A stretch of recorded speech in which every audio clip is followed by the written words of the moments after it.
Hola a todos, bienvenidos otra vez acá a La Corriente. Hoy estamos con un hermano desde España, Alex San Pedro. ¿Cómo va, Alex? Hola Sebas, pues muy bien, encantado de estar aquí en La Corriente otra vez. Sí. Lo uno repite es porque le ha gustado, así que gracias por volverme a invitar. No, gracias a vos. De verdad que para nosotros es un honor tenerte. Nosotros hablamos un poquito fuera de cámara y la verdad que disfruté mucho ya lo que estábamos hablando antes. Ujú. Y volver a verte, porque yo no te veía en persona, bueno, no te estoy viendo en persona, mira, ya me acostumbré tanto al Zoom que, pero volver a verte o poder charlar un contacto con vos después de tanto tiempo, la verdad que es buenísimo. ¿Sabes que yo te conocí más que nada como músico al principio?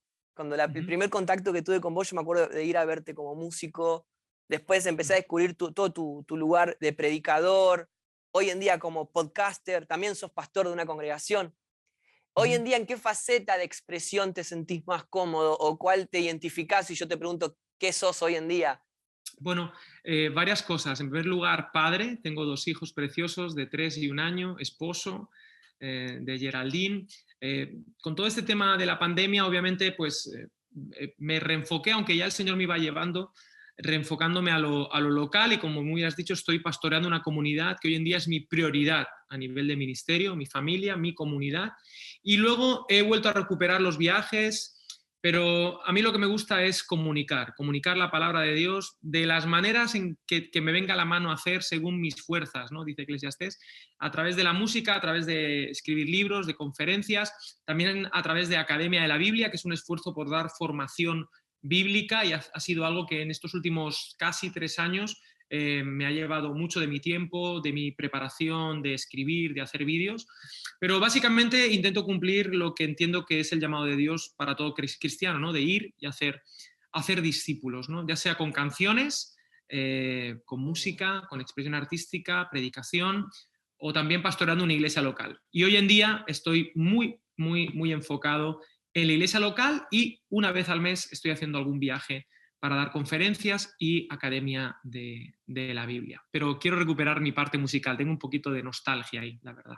Es que sí, ¿hace cuánto que no? O sea, bueno, este año sacaste 2 singles, pero ¿hace Sí, cuánto no claro, sacás sí. algo así, un disco? A ¿2019? ver, sí, 2019 ya desde 2019 que no saco saqué un disco de 5 o 6 temas reflexivos, pero tengo muchas ganas desde el principio de este año, 2022, Mm, de hacer un nuevo disco, bueno, yo iba a decir más maduro, no sé, más mayor, claro. más pensado, más ahora, no sé cómo expresarlo, pero sí tengo muchas ganas.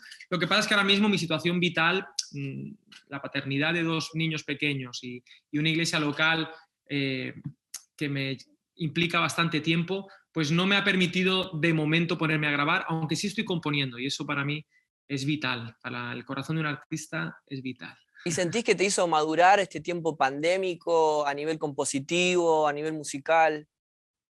Pues tendré que verlo en el futuro. Sí Mm, que a nivel personal, sí que he descubierto cosas de mí. No sé si eso es madurar, pero he descubierto algunas cositas de mí, cosas que tenía que resolver, que tenía que reparar, que tenía que reenfocar, ¿no? Y creo que sin duda algo habré madurado, porque el Señor nos lleva de la mano y en fin, su obra continúa en mi corazón, pero sí he cambiado. Yo quiero creer que sí. Quiero creer. Me pasa que a veces cuando, ¿viste? Cuando dice la palabra que manda al profeta al monte y si vino una llama inmensa y Dios no estaba en el fuego y vino un viento tremendo y Dios no estaba en el viento y de repente hubo una brisa apacible, silencio Ujú, y Dios estaba ahí y yo creo que para muchos de nosotros ocurrió eso ujú, en la pandemia.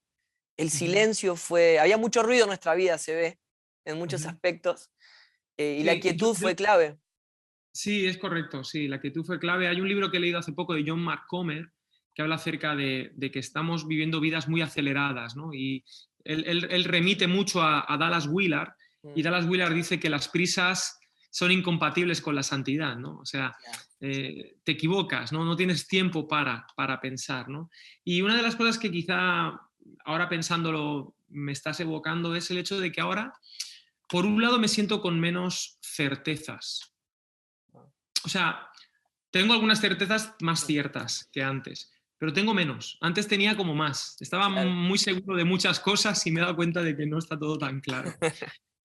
Eso sí me he dado Y cuenta. es como una especie de absolutismo, ¿no? Que se vivía también. Y Sí. a mí me sirvió mucho el hecho de pensar en el pan de cada día, no Ujú, del pan de acá 6 meses capaz, y poder ujú. trabajar lo que el pan, o sea, el Cristo que hoy en día, eh, Hoy. hoy se está formando en mí, con lo que hoy necesito entender, o las certezas, como decías vos, que necesito ser Sí. afirmadas y otras que necesitan ser removidas, Ujú, ¿no? Porque la única certeza viable es Cristo en nosotros. Y sí. lo que revela y lo que trae eso. Ujú. Sí, sí, yo vivo enamorado de la idea de que Jesús es el camino Mm, y bueno, y hay que disfrutar ese proceso, ese camino y ese día a día, ese pan diario, el de hoy, y basta cada día su propio afán, mañana tal cual. ya veremos. Es que a veces cuesta tanto, ¿no? El creer que, o sea, Jesús es la meta, ¿no? Y siempre lo vemos como un objetivo, pero el que hecho de que Jesús sea el camino Ujú, es muy difícil, porque a nosotros nos cuesta disfrutarlo. Porque el ser humano busca objetivos, ¿no? ujú. Es así. A mí me. Sí. Perdón, discúlpame. Sí, sí. No, no, sí, sí, No, es que que a sí, mí es así. me pasó que yo una vez escuché un discurso de un chico que quería recibir en Oxford. Y él Ujú, tenía la posibilidad de ser el mejor promedio de la historia de Oxford. Y él lo logra. ujú, Entonces, bueno, fue una locura. Y él da el discurso final, obviamente, del año y cuenta que él tenía el mejor promedio de nota de Oxford. Y él cuando pasa, dice, miren, dice, cuando a mí me avisaron que yo había logrado la nota, me había recibido y encima con el mejor promedio de la historia, ujú, dice, fueron los 15 segundos de mi vida más interesantes que viví en mi vida, los 15 segundos de felicidad más grandes. Dice, pero nadie me preparó a mí para el segundo 16. Dice, donde mi ujú, corazón volvió a tener hambre. ujú, Donde de repente la carne volvió a pedir otra cosa, otro trofeo. ujú. Y esa es la vida del ser humano. Exacto, sí, es una vida de insatisfacción, ¿no? Mm, Al final el ser humano es un ser en relación y es en las relaciones donde nos sentimos completos y sin duda la relación de relaciones claro. es una relación con Jesús, que es lo único que puede saciar tu corazón. Hablábamos de San Agustín detrás de la cámara, ¿no? Y él empieza su libro Confesiones diciendo, mi corazón fue creado para vos y no descansará hasta encontrarse en vos, ¿no? Y yo creo que esta es la idea, ¿no? Estar en Jesús, caminando con Él, esa es la satisfacción humana real, ¿no? Y viajaremos, viviremos aventuras, iremos, llegaremos, conseguiremos cosas, fracasaremos en otras, pero nuestro gozo no dependerá de eso, sino de nuestra relación dinámica con el Señor. Eso es precioso, sin duda. Dice, poniendo el gozo delante de Él, ¿no? Es como Eso. que entendiendo cuál es nuestro gozo. Todas las circunstancias de nuestra vida ocurren delante de ese gozo. Es como un filtro, ¿no? Exacto. Yo siempre Exacto. lo pongo como el hecho de los lentes 3D, que vos, si te lo sacás, podés intentar ver qué es la figura y podés decir, bueno, puede llegar a ser un monstruo, puede llegar a ser un tiburón, pero cuando te pones los 3D, ves la figura, ves las texturas, ves los Ujú, colores y entendés o sea, por eso Jesús era o sea, todo lo que ocurrió antes de Jesús era una sombra de lo que había de venir, pero ahora ujú, la imagen, ¿no? Vos decís algo de eso en tu libro Jesús es la pregunta, que ujú, hay una cita que yo recorté que me encanta, que dice, Dios se hizo hombre y esto nos llevará toda una vida a comprenderlo. ujú. Sí, sin duda. El misterio de la encarnación es para mí quizá uno de los milagros más increíbles de la historia. Es decir, Wow. cómo el Señor, creador, trascendente, eterno, en el esfuerzo último de manifestar su gloria, se hace una persona, ¿no? O sea, se hace tan vulnerable como yo, tan limitado en un sentido como yo, tan humano, para demostrar su gloria y detrás de ese ser humano Jesús es donde vemos la mejor revelación de Dios de la historia, de ese Jesús cuya gloria vemos en una cruz. O sea, esto nos llevamos 2000 años intentando Sí, explicarlo y nos sigue maravillando, ¿no? Y al final llega un punto en el que uno solo se le ocurre adorar, ¿no? O sea, porque profundidad de las riquezas de Dios, decía Pablo en Romanos. Eh, para mí, el gran toque, digamos, la piedra de toque del cristianismo es esta, ¿no? Es decir, cómo ese Dios aparentemente inconmovible, ¿no? Que no se deja herir, se dejó herir por nosotros en Jesús y lo hizo por amor, ¿no? O sea, eso es una maravilla, ¿no? ¿Hasta qué punto está Dios dispuesto a llegar para salvar? ¿Cuál es el amor nivel Dios? ¿No? Esto es muy de Instagram. Este juega fútbol nivel Dios, este cocina nivel Dios. Bueno, ¿cómo se ama a nivel Dios? Pues mira a Jesús, así ama a Dios, ¿no? Y en ese Dios puedo confiar. Es Sí. que es tremendo, ¿no? Es decir, cuando en la casa de mi padre muchas moradas hay, y de repente él no tenía dónde nacer. Y, Uh-huh. y el hecho, a mí, por ejemplo, yo hablaba con unos amigos, dice, pensar que Jesús tuvo rostro, Jesús tuvo huella digital, ¿no? Es Uh-huh. como, Philip Yancey dice, hay un capítulo de uno de los libros de Philip Yancey que dice, Jesús es de mi barrio, Jesús es de Uh-huh. mi ciudad, dice, porque el verbo se encarnó y estuvo entre nosotros.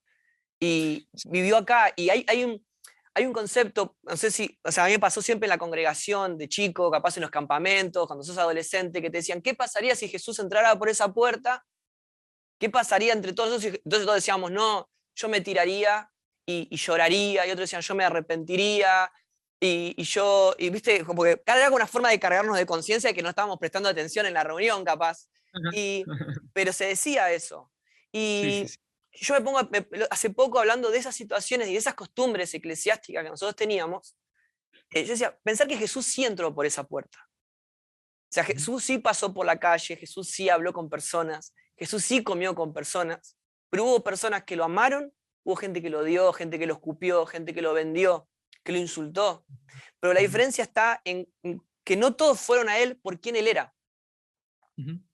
Brendan Manning dice algo que a mí me encanta, que dice que él tuvo tanto como los fariseos, dice, yo tuve tantas ideas predeterminadas de cómo tenía que ser Jesús para mí, que Uh-huh. no pude abrazar al correcto.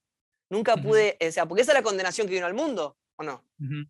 Sí, correcto, correcto. Mira, Jesús, eh, la Biblia dice que al Padre nadie le ha visto jamás, el Hijo lo ha dado a conocer, que Él es la imagen visible del Dios invisible, que en Él habita la plenitud de la deidad, ¿no? Es Wow. decir, sin Jesús, en realidad, estamos ciegos y sordos de Dios y tenemos ideas preconcebidas acerca de cómo es Dios. Y Jesús vino para mostrarnos al Padre, Claro. para mostrarnos cómo es Dios. Pero ese Padre es siempre sorprendente y es un Padre que va a romper nuestros a priori acerca de cómo es Dios, porque nosotros hemos hecho un Dios a nuestra imagen y semejanza, ¿no? Claro. Y luego llega Jesús y dice, no, no, no, no, no, no. Dios no es esa idea que tú tienes, Dios es así. Es decir, frente a la pregunta ¿cómo es Dios? La respuesta quizá torpe, pero simple y poderosa es Dios es como Jesús. Es decir, tú quieres saber cómo es Dios, mira a Jesús. ¿Quieres saber cómo siente Dios? Mira cómo sentía Jesús. ¿Quieres saber cómo habla Dios? Bueno, mira cómo hablaba Dios, cómo trata Jesús a las personas, cuáles eran los intereses, las prioridades de Jesús son súper importantes, cómo Jesús entendía la misión, cómo Jesús entendía el amor, el perdón, la comunidad. Claro. Jesús es nuestra clave hermenéutica de Dios, ¿no? Y de la palabra de Dios también. Es que es algo que a mí me encanta saber que el gran propósito de Dios es que Cristo sea formado en nosotros, porque Cristo formado en nosotros, viviendo Él en nosotros, es lo que le da gloria al Padre. Esa es la verdadera alabanza, ¿no? Cuando Jesús habla con la mujer del pozo y dice, miren, no se pregunten más dónde van a adorar, porque ahora yo soy el monte de adoración, yo soy Uh-huh. la ofrenda que el Padre vio. O sea, a mí me pasó, por ejemplo, con Caín y Abel, ¿no? O sea, que Jesús, o sea, Dios odiaba a los vegetarianos, ¿por qué quiso más al cordero que, pues, Los o sea, veganos. claro, si los veganos, o sea, todo lo que el otro había preparado era algo que le costó tiempo, lo tuvo que regar, lo tuvo que cosechar, lo tuvo que llevar, pero a Dios Sí, no le con importa otro sacrificio que no sea el cordero, que no sea Cristo, ¿no? O sea, esa sustitución eterna. sí, sí, sí, exacto. Todo el Antiguo Testamento de alguna manera apuntaba a la verdad verdadera de lo que es y quién es Dios y que a Dios el único lugar de encuentro con Dios, por decirlo de alguna manera, es Mm, Jesús. O sea, ya no es el templo, ahí no está Dios. claro, A Dios no lo encuentras en el rito, a Dios no lo encuentras ni siquiera en tu esfuerzo con las verduras o con lo que sea. claro. El punto de encuentro con Dios, el único lugar donde la espiritualidad verdadera puede manifestarse es Jesús. Jesús es la puerta, Jesús es el sacrificio, es el sacerdote, Jesús es el tabernáculo, Jesús es el lugar de encuentro con Dios. Es en Él donde empieza la espiritualidad y sin duda lo que da gloria a Dios es que Cristo se ha formado en mí. Hemos nacido para ser perdonados por Jesús, por el Padre y para ser como Jesús, estar con Jesús y actuar como Jesús actuaría. Ese es el propósito del ser humano, dar gloria a Dios. Watchman Nee decía que Jesús es el lugar donde Dios y el hombre se encuentran, ¿no? Y es lo que vos estabas diciendo, que es tremendo. Y yo te escuché, porque yo entiendo que en términos de vida, el gran propósito es ese, pero hay distintos términos de gestión también en el reino. Y yo te he escuchado hablar sobre tu gestión y lo que vos entendés, una de las cosas que Dios te llamó y vos dijiste textualmente que es erradicar la pobreza bíblica. Y te escuché hablando con mi amigo David Di Marco, alias lo de Davi, que el único defecto que tiene es que es hincha de Boca, después está todo bien. Y Sí, dice, yo aquí lo traté bien, a pesar de todo. ¿lo trataste bien igual? Bueno, viste que dice, de Boca me honran, pero su corazón está lejos de mí, pero es otro tema para charlar. Y entonces dice, vos dijiste, cuando se acaba la pobreza bíblica, se acaban todas las demás pobrezas. Y mi pregunta es, ¿cómo se puede erradicar el analfabetismo bíblico en el pueblo? Porque esa es una de nuestras realidades, tristemente. Pues, sí, la verdad es que sí. Siguiendo con el análisis o el diagnóstico antes de pensar en soluciones, la realidad es que vivimos en un mundo occidental, hablando del Evangelio en Occidente, que se ha conformado con clichés y eslogans, ¿no? Claro. Y con sustituyendo el meditar en la palabra con simplemente un utilitarismo de la Biblia, que está bien, la Biblia es útil, la Biblia es relevante, que es esta palabra que se ha repetido hasta la saciedad, es verdad, pero cuidado, la Biblia sobre todo, la palabra de Dios está sobre todo para revelar quién es Dios, cómo es Dios, cómo actúa Dios, cómo salva a Dios y entonces cómo yo actúo en consecuencia a eso, no directamente para irme un proverbio y tener una vida feliz o próspera o bendecida o X y Z, ¿no? Entonces, ¿qué pasa? Que el analfabetismo bíblico, dicen, no yo, sino los misionólogos más importantes del mundo, es la gran pandemia del mundo evangélico. Es decir, estamos totalmente desarmados frente a las nuevas ideologías, las nuevas corrientes, los nuevos aires de este mundo, los nuevos Zeitgeist, ¿no? En alemán, estos aires contemporáneos que están queriendo, pues bueno, traer su propia buena noticia, que termina siendo un infierno. Y si nosotros no estamos anclados en la palabra de Dios, si no le damos las herramientas a las nuevas generaciones, vamos a estar totalmente desarmados frente a esas ideas y no vamos a saber articular una defensa, como decía Pedro, una defensa de nuestra fe con mansedumbre, ¿no? Entonces, claro, este es el problema. Y la verdad es que la solución, yo no sé si yo la tengo, pero sin duda pasa por un volver a la centralidad de las Escrituras en nuestra vida cristiana, a través de los ojos de Jesús. Yo siempre digo esto, es decir, para mí la Biblia debe ser leída desde Jesús, desde nuestro Maestro Jesús. Nunca hay que olvidar que Jesús dijo, oísteis que fue dicho, pero yo os digo. Es decir, os han interpretado esto así, pero dejadme que yo, el autor, os enseñe a interpretar el texto, ¿no? Pero hay una pereza, no solo hay una pobreza bíblica, sino también una pereza bíblica. Y esto viene dado por múltiples factores. Número uno, la cantidad de ruido y de inputs que recibimos. No estamos, el ser humano, preparados para tener tanta información que gestionar. No. Eso nos ha llevado también a un mundo totalmente distraído, un mundo de Dory, la de Buscando a Nemo, donde no somos capaces de prestar atención durante más de 10 minutos ante lo que yo me niego. ¿Cómo puede ser, no? Por culpa de las pantallas, por culpa de pues, estas adicciones que están generando dopamina todo el tiempo, ¿no? Y no somos capaces de parar para reflexionar, ya no de la Biblia, de lo que sea, ¿no? Vivimos una vida irreflexiva a una velocidad que está constantemente acelerándose y parece que el que no va tan rápido se pierde algo, ¿no? Está en un segundo plano.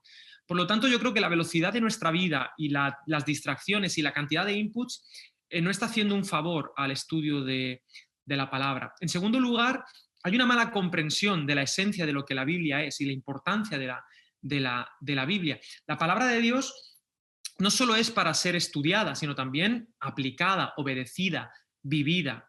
Y la verdad es que también ha habido una desconexión en algunos de nuestros púlpitos, al menos en España, ¿no? Se ha predicado pero sin aterrizar. Es decir, se han quedado en el mundo de la teoría y no ha habido una conexión con la realidad. Eso también es un problema. Por otro lado, ha habido también una especie de movimiento de coach que simplemente usan la Biblia como el que puede usar un libro de autoayuda.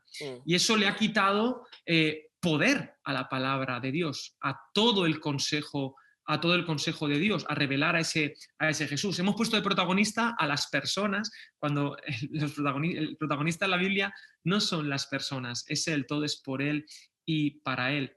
Y luego, bueno, pues eso, hay una pereza intelectual también, de no querer conocer pues, el contexto de cada una de las epístolas, de las cartas, de los libros, entender toda la narrativa bíblica de Génesis, Apocalipsis, entender los géneros literarios. Entonces, todo esto, esto que digo ahora suena como a chino para mucha gente, ¿no? En el mundo de Twitter, yo no tengo tiempo para estudiar la Biblia, ¿no? Ahora, sí tengo tiempo para leerme, bueno, vete tú a saber qué manifiestos o vete tú a saber qué artículos de Facebook terribles. Y no es que la gente no lea, pero leemos muy, digamos, muy seccionados, sin tiempo para saborear las verdades, las ideas, para cotejarlas, para pensarlas, momentos de silencio para tomar decisiones, ¿no? Hace falta el silencio para aprender. Ninguna idea que ha cambiado el mundo se ha dado cuando has estado entretenido. Se ha dado cuando has estado en calma, cuando has estado tranquilo. Viste una manzana caer, oh, la ley de la gravedad. Estuviste todo el tiempo pensando, un C.S. Lewis encerrado en su casa empezó a imaginar mundos, ¿no? Narnia, ¿no? Si a ese niño lo hubieras tenido todo el tiempo con el celular jugando al Candy Crush, jamás hubiera creado Narnia, ¿no? O Tolkien, ¿no? Claro. En fin, sin duda, perdona que no estoy hablando solo de la Biblia, pero es que creo que es una pandemia general, pero que se aplica también a la palabra de Dios, ¿no? Y yo creo que si no volvemos a la palabra de Dios, interpretada desde Jesús, la iglesia va a estar totalmente desarmada. Y por eso nuestros jóvenes, cuando llegan a una edad, se van, porque es que no le hemos dado las herramientas para tener una fe razonable, razonada, profundizada, vivida con Dios, ¿no? Bueno, dime cosas. No, es tremendo lo que estás diciendo porque abriste puertas, como viste cuando dice, bueno, si abrís acá hay un tigre, si abrís acá hay un pozo, es como que abriste muchas puertas con distintas resoluciones. Pero hay algo que estás diciendo que para mí es la centralidad de todas las cosas. Juan dice en Apocalipsis, o sea, Jesús le dice, esta es la revelación de Jesucristo. Anotá. Yo sé que cuando yo entendí eso, me cambió mi relación con las Escrituras. Entendí la diferencia entre las Escrituras y la palabra. Entendí la diferencia en que ahora todo lo que es levantado Cristo. O sea, de repente no soy yo el que vence un gigante, sino que Cristo venció al gigante más impresionante. O sea, Jesús venciendo a la muerte. O sea, yo no soy el que vence gigantes, el que abre mares, el que hace los milagros. O sea, es Cristo haciéndolo por mí, ¿no? Porque también yo soy un acompañante, pero en realidad yo soy Pedro. Yo siempre digo algo, que yo lo vendí a Jesús por mucho menos que 12 monedas de oro. Yo lo vendí por mucho menos. Yo lo vendí por aceptación. Yo lo he negado más de 3 veces. Mi vida fuera de Cristo fue una negación continua, porque no pasa ni siquiera por cuántas veces lo he negado, sino por quién soy yo fuera de Cristo. Y esa vivencia. Y yo te he escuchado a vos, y es algo que a mí, yo siempre lo he hablado con muchos de mis amigos de comunidad y de la congregación. Yo te he escuchado hablar, por ejemplo, predicar el Evangelio a través de Harry Potter, o de Star Wars, o del Señor de los Anillos, porque esa es la revelación de Jesucristo, ¿no? Hay una prédica muy famosa que habla de todo es espiritual, y que habla de que Moisés, de repente, que todo es un templo, y que de repente Moisés se saca las zapatillas, las sandalias, y dice, todo es santo. Porque no porque Dios apareció, sino porque tomó conciencia de que Dios estaba ahí. Y eso es lo que ocurre, ¿no? Sí, correcto. Digamos que la palabra de Dios, que es la Biblia, pero también la trasciende, es decir, todo lo que es verdadero le pertenece a Dios. Cuando un científico descubre una fórmula matemática que es verdadera, ¿quién creó esa fórmula matemática? Claro. Dios es el Dios de todo lo bello, es el Dios de la ciencia, el Dios de las artes, es el Dios de la sexualidad, es el Dios de las matemáticas, de la química, de la física, es el Dios de la antropología, es el Dios hasta de la psicología, la sociología, es el Dios de la política, imagínate las cosas que estamos diciendo. De todas las manifestaciones buenas, porque Él es el Padre de las luces, ¿no? Entonces, esto lo decía C.S. Lewis, ¿no? Que el cristianismo puede ver verdad más allá de sus límites. ¿Por qué? Porque decía otro teólogo, cuyo nombre no quiero acordarme, no lo recuerdo, él decía, no hay un centímetro cúbico de la creación que Jesús no pueda decir mío. Esto es mío, ¿no? si es verdadero, si es bueno, si es que es creado por Dios, ¿no? Entonces, yo hago un uso de la cultura más allá del texto bíblico, porque creo que es algo muy bíblico. Pablo mismo, en Hechos 17, utiliza poetas paganos para que los atenienses le comprendan. Utiliza un poeta llamado Arato, otro poeta llamado Epiménides, para decir frases como linaje suyo somos. Era un poema que no estaba dedicado a Jesús, sino a Zeus, que era un dios, el dios del panteón griego, que era un pervertido, además, ¿no? Pero él rescata esta frase de un libro súper pagano, de una poesía súper pagana, y se lo atribuye a Dios. Dice, no, esto es muy bonito, pero en realidad va para aquí. O Epiménides, cuando dice, en él vivimos, nos movemos y somos, en fin, todas estas ideas son frases de Star Wars de la época, por decirlo de una manera, pero que Pablo tenía la habilidad de conseguir apuntar a Dios. Luego, efectivamente, su mensaje terminaba en la muerte y la resurrección de Jesús. Pero para llegar allí, quería acompañar a los atenienses. Y yo me siento particularmente llamado a eso, a traducir la palabra eterna de Dios al tiempo presente para llevar a la gente a Cristo, ¿no? Exactamente. Yo te estaba escuchando una de las últimas cartas que escribió Miguel Ángel, el pintor, que él decía que se lamentaba que el arte se haya convertido en su rey, se haya convertido en su bandera o la brújula de su vida. Dice, porque eso se convirtió en una pasión desordenada y fue quien me gobernó toda mi vida y he perdido el tiempo de conocer al Dios verdadero. Wow, Y, sí. y fue lo último que escribió en su vida. Y para mí fue tremendo porque cuando Pablo dice, todo lo que yo he tenido por ganancia, ahora lo tengo por basura, a fin de conocerle a Él. Y esa es la realidad que nos está ocurriendo, eso es lo que ocurre en la revelación de Jesucristo hoy en día, y cómo la relación que nosotros tenemos. Hoy antes de cámara hablábamos algo, que nosotros estamos entendiendo el espíritu que habló a través de Pablo, escribiendo en las Escrituras. O sea, que capaz de decir, no, bueno, pero esa carta era para tal iglesia o para tales personas. Bueno, pero el espíritu que le reveló a Pablo nos está hablando a mí o a nosotros, porque ese es el punto. Nosotros nos corremos del lado del necesitado constantemente.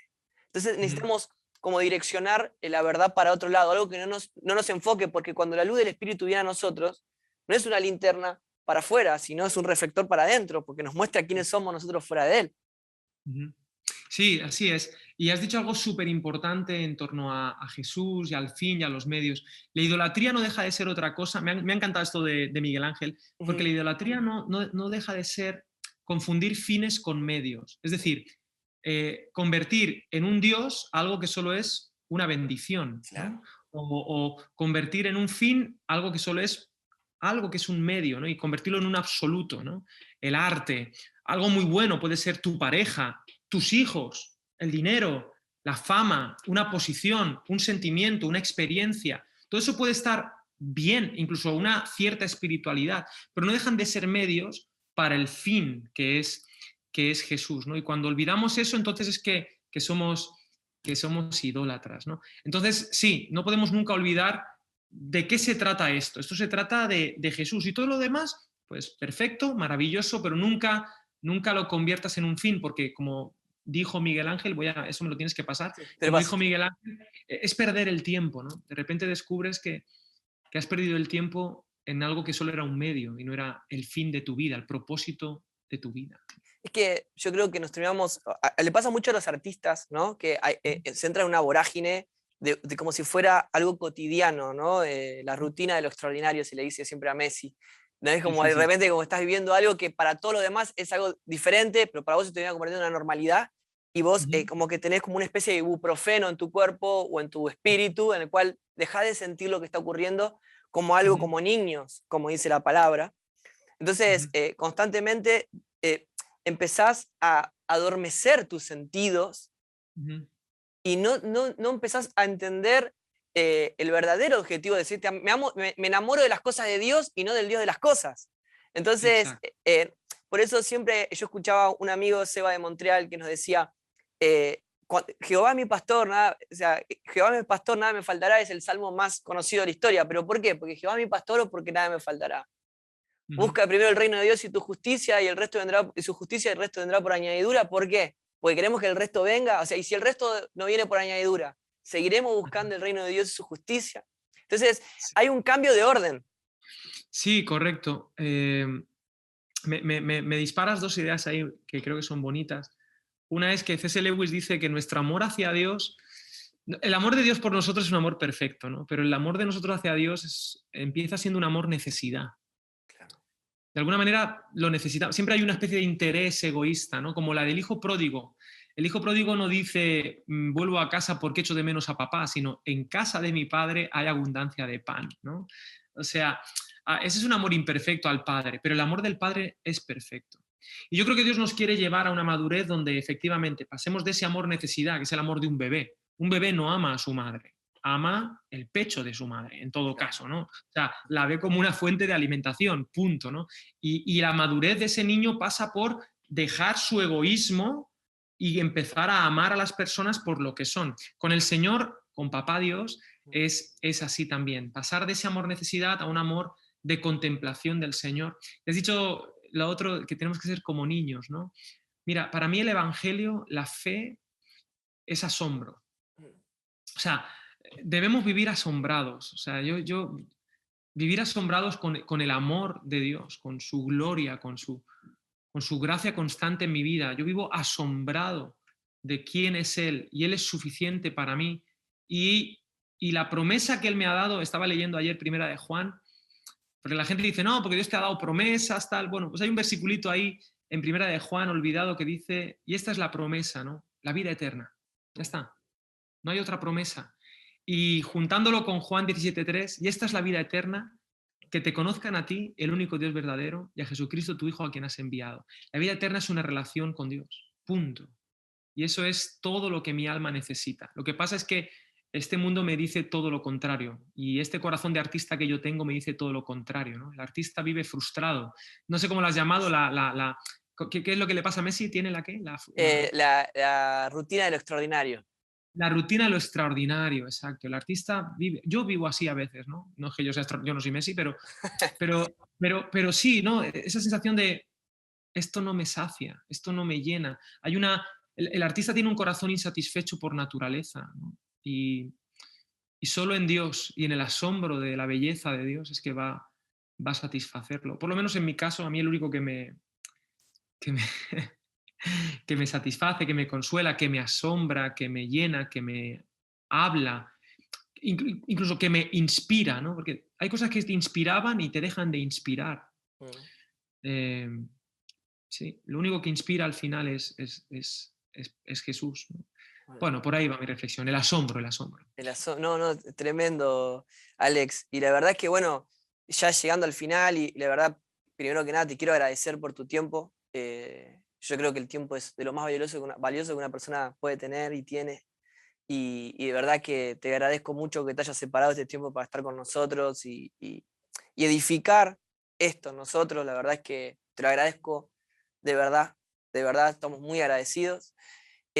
Pero no me quiero ir sin Ujú, decir algo que estabas diciendo y capaz cerrarlo de esta manera. Vos ujú, predicaste, creo que la semana pasada, o yo vi que el video lo subiste esta semana, hablando de ujú, la colina de Marte y hablando sobre el discurso de al Jesús, al Dios desconocido, ¿no? Al ujú, Dios que se adora por las dudas. ujú, Y yo creo que ese fue un tiempo en el cual muchos nos entendimos, capaz por miedo al castigo o por remordimiento, terminamos adorando a un Dios que nos saque la culpa. ujú, Pero yo creo que realmente este es el punto y este es el objetivo que estamos buscando, que es ir a Él, ujú, al Dios desconocido, al que se adora por las dudas, que ese tiene un nombre. Yo te escuchaba una entrevista de una artista argentina, una cantante de rap argentina muy famosa, y ella decía, cuando mi papá se estaba muriendo, yo hablé con Dios, dice. No recé, hablé. Dijo, no dije el Padre Nuestro, dice. Hablé. ujú, Y dijo, y nunca sentí una paz como la que sentí en ese momento. Dijo, y más allá de lo que haya pasado con mi papá, si se sanó o no se sanó, dice, yo sigo buscando a qué Dios le oré, a qué Dios le hablé. Y yo decía, es lo mismo que le pasó a Pablo, ¿viste? O sea, es lo mismo, es al Dios de por las dudas. Y entonces mi sí, pregunta para el final es, ¿cómo podemos entender que estamos en esa situación? Que estamos adorando a un Dios desconocido. bueno, eh, si estás acercándote a Dios por la culpa, por el pan, por la necesidad, tengo algo que decirte y es que Dios no te va a rechazar. Es decir, está bien esos pasos. O sea, nuestro amor es imperfecto.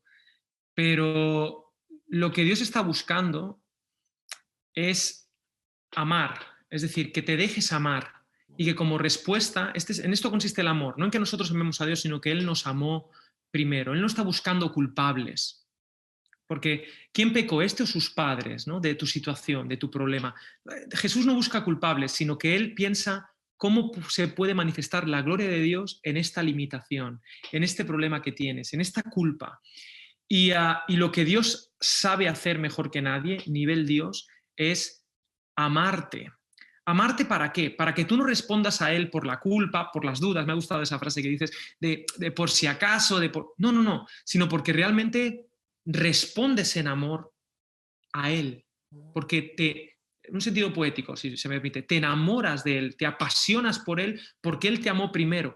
Si miras a Jesús, si miras lo que Él hizo por ti, si dejas que Él te conozca y tú te dejas conocer por Él y tú le conoces en respuesta, la culpa es que no va a ser un criterio para acercarte a Dios. Te vas a acercar porque no puedes hacer otra cosa, porque lo conoces y te has enamorado de Él y no puedes hacer otra cosa que servirle, dedicar toda tu vida a Él en respuesta a su amor.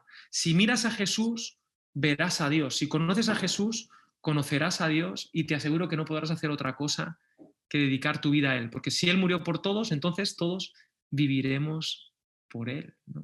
Amén. Me gusta eso, el Dios de por las dudas. Está bueno, la rescato. Bueno, Alex, de verdad, tremendo el momento que vivimos, aprendí mucho. Yo también. Te honro y ojalá que nos podamos ver pronto. Y que espero que lo hayas disfrutado como lo disfruté yo, aunque sea un poco. Sí, sí. No, muchísimo, gracias. Y te rescato algunas ideas y sí, ojalá podamos vernos en persona por allí, por Buenos Aires o por donde sea que estéis y nos demos un abrazo también, que es algo que se ha dejado de hacer y lo necesitamos. El ser humano necesita abrazar y ser abrazado. Así que nos debemos un café. Nos debemos un café, así que bueno, despedimos a Alex. Alex, gracias por este tiempo y también despido a todos los que estuvieron presentes en esta charla. Muchas gracias. Suscríbanse en todos los canales de Alex y los de La Corriente también. Así que les mandamos un abrazo muy grande. Nos vemos la próxima. Chau, chau.